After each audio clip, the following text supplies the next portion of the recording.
जय श्री राम दोस्तों, आपका हमारे चैनल रामायण 1.8 में स्वागत है। आज हम महाभारत के उन 5 योद्धा के बारे में जानेंगे जिनसे देवता भी डरते थे। महाभारत के 5 योद्धा जिनसे देवता डरते थे। महाभारत केवल एक महाकाव्य नहीं बल्कि एक ऐसी गाथा है जिसमें धर्म, अधर्म, कर्तव्य, नीति और युद्ध कला का अद्भुत समन्वय देखने को मिलता है। इस महायुद्ध में अनेक वीर योद्धाओं ने अपने शौर्य और पराक्रम से इतिहास रचा, लेकिन कुछ योद्धा ऐसे भी थे जिनकी शक्ति से स्वयं देवता भी भयभीत रहते थे। ये केवल मनुष्यों के लिए ही नहीं बल्कि देवताओं और असुरों के लिए भी चुनौती थे। उनके आसपास अपार बल, दिव्य अस्त्र शस्त्र और अद्भुत युद्ध कौशल था। इस लेख में हम उन 5 महान योद्धाओं के बारे में विस्तार से चर्चा करेंगे जिसने देवता भी डरते थे। पहला, कर्ण। सूर्यपुत्र और महादानी योद्धा कर्ण महाभारत के सबसे शक्तिशाली योद्धाओं में से एक थे। वे महारथी योद्धा थे और युद्ध कला में पारंगत थे। उनकी वीरता इतनी अद्भुत थी कि वे स्वयं देवता भी उनसे भयभीत रहते थे। उनकी महानता का प्रमाण यह है कि स्वयं देवराज इंद्र को उनसे छल करके कवच कुंडल लेने पड़े। कर्ण की जन्म कथा और शक्ति। कर्ण का जन्म स्वयं सूर्यदेव के अंश से हुआ था। माता कुंती ने एक वरदान के प्रभाव से सूर्यदेव का आह्वान किया, जिससे कर्ण का जन्म हुआ। जन्म के समय ही उनके पास दिव्य कवच और कुंडल थे जो अमोघ सुरक्षा प्रदान करते थे। यह कवच और कुंडल इतने शक्तिशाली थे कि देवताओं के अस्त्र भी उनका भेदन नहीं कर सकते थे। कर्ण के दिव्यास्त्र और शक्ति। कर्ण ने भगवान परशुराम से युद्ध कला सीखी। उनके पास अनेक दिव्यास्त्र थे जिनमें वज्र, नगास्त्र और शक्ति अस्त्र प्रमुख थे। शक्ति अस्त्र कर्ण को स्वयं इंद्र ने प्रदान किया था, लेकिन इसका उपयोग केवल एक बार किया जा सकता था। युद्ध में कर्ण के बल और पराक्रम को देखकर स्वयं श्री कृष्ण ने कहा था कि यदि कर्ण के पास उनका कवच और कुंडल होते तो अर्जुन के लिए उन्हें हराना असंभव हो जाता। देवताओं का भय। जब इंद्रदेव ने देखा कि कर्ण अत्यंत बलशाली हैं, तो उन्होंने उनसे छल करके उनके कवच और कुंडल मांग लिए। यह स्वयं दर्शाता है कि देवगण भी कर्ण की शक्ति से भयभीत थे। यदि कर्ण के पास उनका कवच और कुंडल होता तो वे अपराजय होते और देवताओं के अस्त्र शस्त्र भी उनका कुछ नहीं बिगाड़ सकते। दूसरा, भीष्म पितामह। इच्छा मृत्यु के स्वामी भीष्म पितामह महाभारत के सबसे बुद्धिमान और शक्तिशाली योद्धाओं में से एक थे। वे देवव्रत के नाम से जन्मे और उन्होंने आजीवन ब्रह्मचर्य का पालन किया। भीष्म को इच्छा मृत्यु का वरदान प्राप्त था, जिसका अर्थ था कि वे अपनी इच्छा के बिना मृत्यु को प्राप्त नहीं कर सकते थे।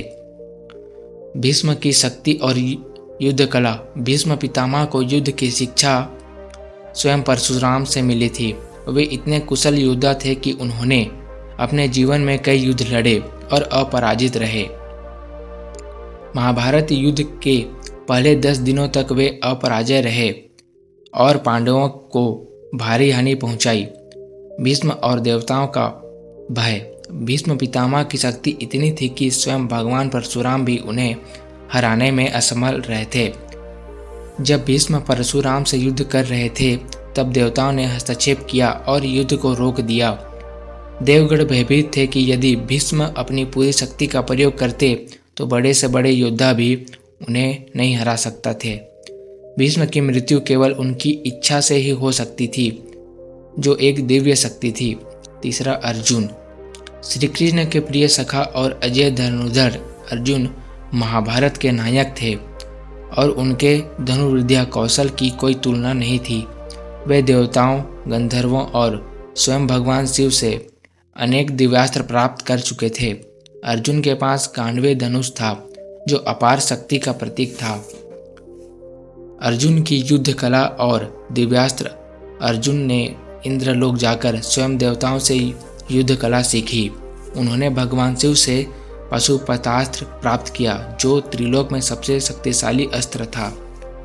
उनके पास ब्रह्मास्त्र, नारायण शास्त्र और ब्रह्मास्त्र जैसे अजय अस्त्र भी थे।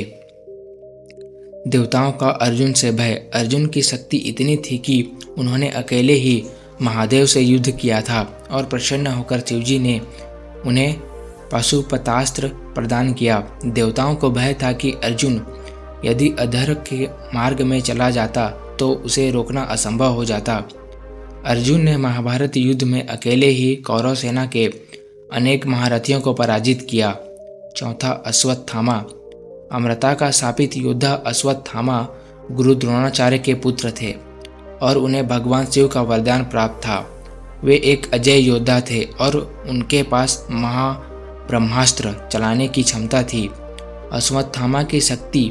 अश्वत्थामा को अमृता का वरदान प्राप्त था। उनके पास नारायण शास्त्र था, जिसे रोकने की शक्ति केवल श्री कृष्ण के पास थी। वे इतने शक्तिशाली थे कि उन्होंने अकेले ही पांडवों के शिविर में रात में घुसकर संहार किया। देवताओं का भय। अश्वत्थामा के क्रोध और अजयता से स्वयं देवता भी भयभीत थे। उन्होंने ब्रह्मास्त्र का प्रयोग किया, जिसे टालने के लिए श्री कृष्ण को हस्तक्षेप करना पड़ा। श्री कृष्ण ने अश्वत्थामा को शाप दिया था कि अनंत काल तक भटकते रहेंगे, जिससे उनकी शक्ति नष्ट हो जाए। पांचवा, घटोत्कच। मायावी राक्षस योद्धा घटोत्कच भीम का पुत्र था। उसमें मायावी शक्तियां थीं। जब वह युद्ध के मैदान में उतरा तो कौरव सेना में हाहाकार मच गया।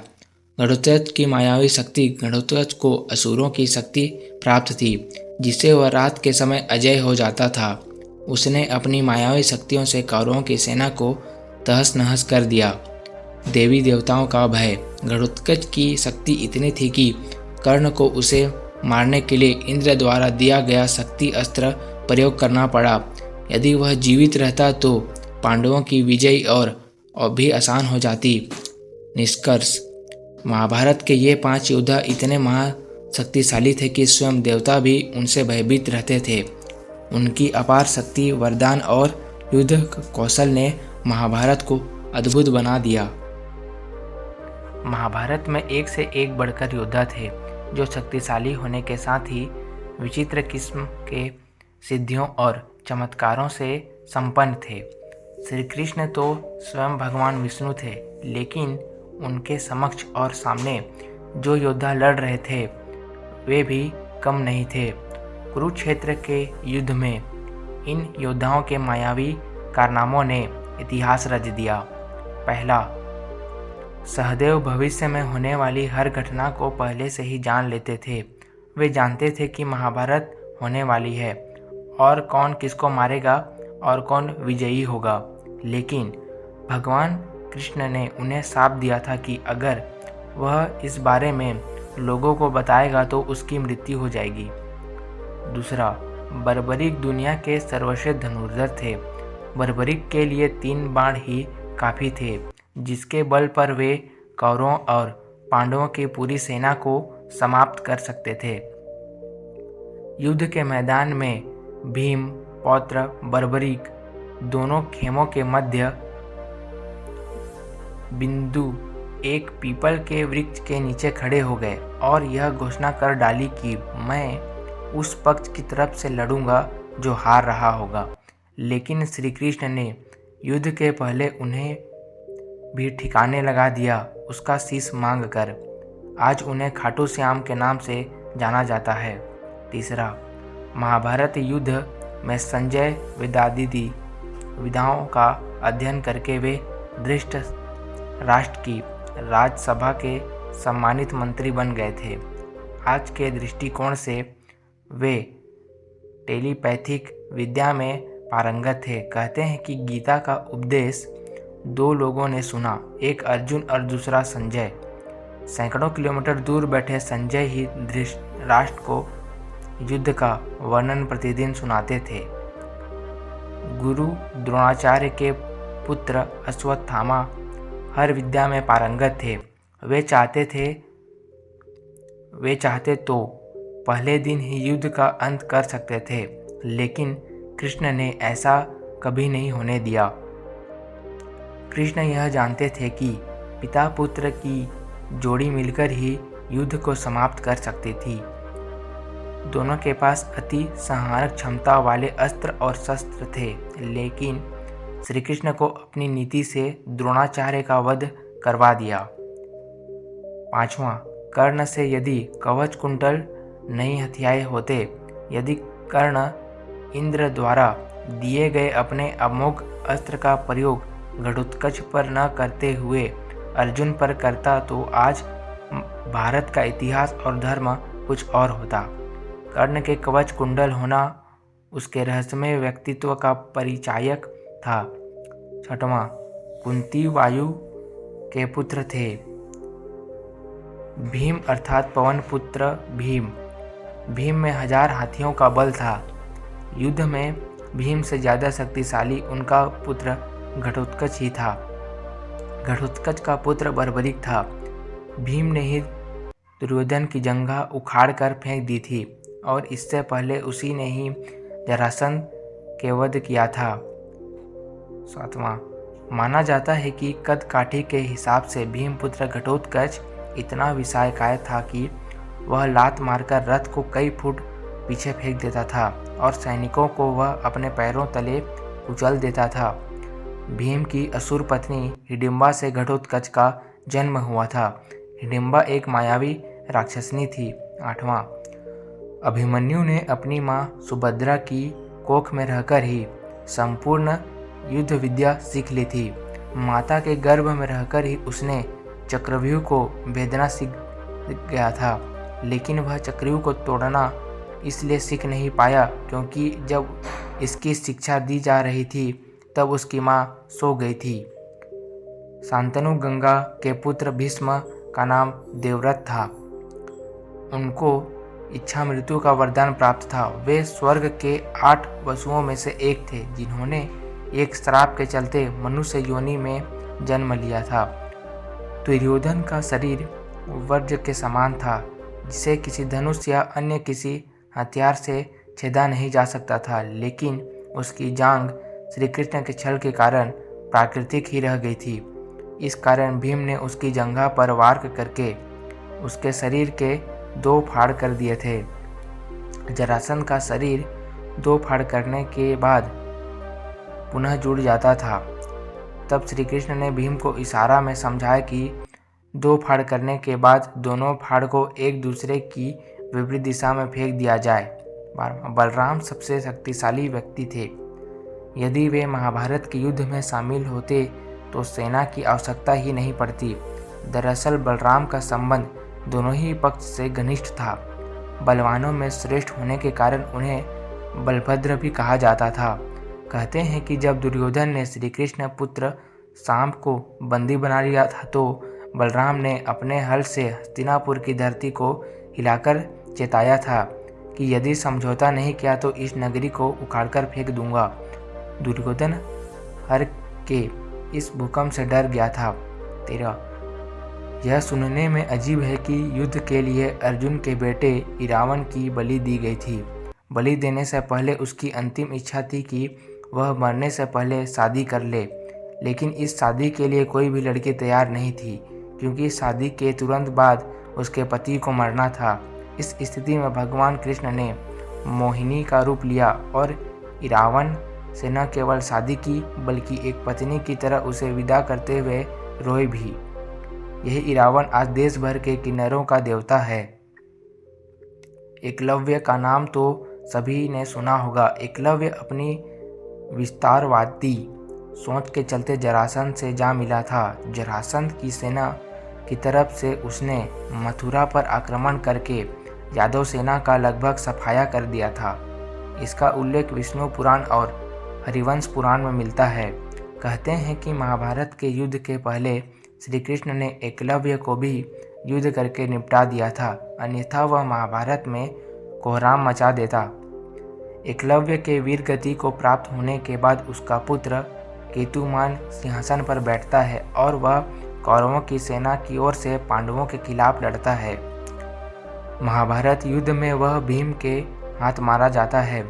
शकुनी भी मायावी था, उसके पास से उसकी ही बात मानते थे।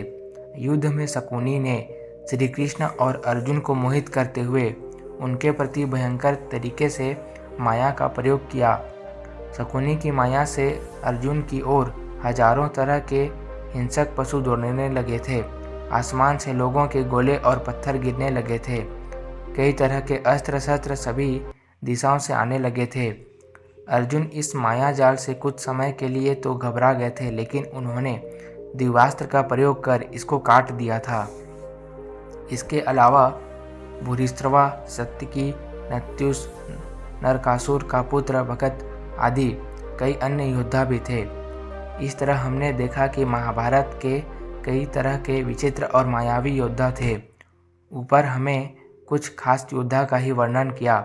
महाभारत के 5 योद्धा जिनसे देवता डरते थे। महाभारत केवल एक महाकाव्य नहीं, बल्कि एक ऐसी गाथा है जिसमें धर्म, अधर्म, कर्तव्य, नीति और युद्ध कला का अद्भुत समन्वय देखने को मिलता है।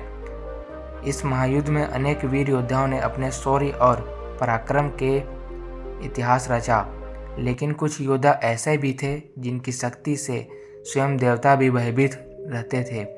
ये केवल मनुष्यों के लिए ही नहीं, बल्कि देवताओं और असुरों के लिए भी चुनौती थे।